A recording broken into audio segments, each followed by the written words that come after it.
Hi Ravi. Hi Madhavi. ఈ రోజు నుంచి ఫ్యాన్సీ కలెక్షన్ అయితే ఫుల్ గా స్టాక్ అయితే రీస్టాక్ అయింది. ఓకే, కొత్త డిజైన్స్ తో. ఇది వచ్చేసి pure silk ప్రింటెడ్స్, super. Just 349 rupees. Okay, ఇందులో కలర్ చార్ట్ కావాలంటే మన ఛానల్ సబ్స్క్రైబ్ చేసుకుని ఉండాలా. ఓకే, అప్కమింగ్ వీడియోస్ అన్ని కూడా దాని కాస్ట్ డిజైనర్ సారీస్ 349. అది 349. ఇది వచ్చేసి లెనిన్స్ మాధవి 399.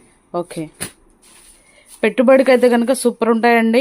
ఇవన్నీ కూడా రీసేల్ చేసుకోవడానికి కూడా 500 దాకా అమ్ముకోవచ్చు. ఓకే, ఇది రాబోయే వీడియో శాంపిల్ జస్ట్ ఊరించడానికి. 499. ఓకే, ఇది కూడా అంతే 499. ఇది కాస్ట్ టు కాస్ట్ సేల్ అండి. ఇది వచ్చేసి 599. 599. లెనిన్స్ డిజిటల్ పిన్స్, ఇవన్నీ కూడా పేస్టల్ కలర్స్ వస్తాయి. ఓకే, ఇలాంటి వీడియో కావాలంటే మీరు మన ఛానల్ సబ్స్క్రైబ్ చేసుకుని ఉండాలి. Last but not super 49 rupees. Super. ఇందులో కూడా కలర్ చార్ట్ అయితే సూపర్ ఉంది. ఓకే, ఎక్స్ట్రాడినరీగా ఉంది. ఇదో డిజైన్ దీని కాస్ట్ వచ్చి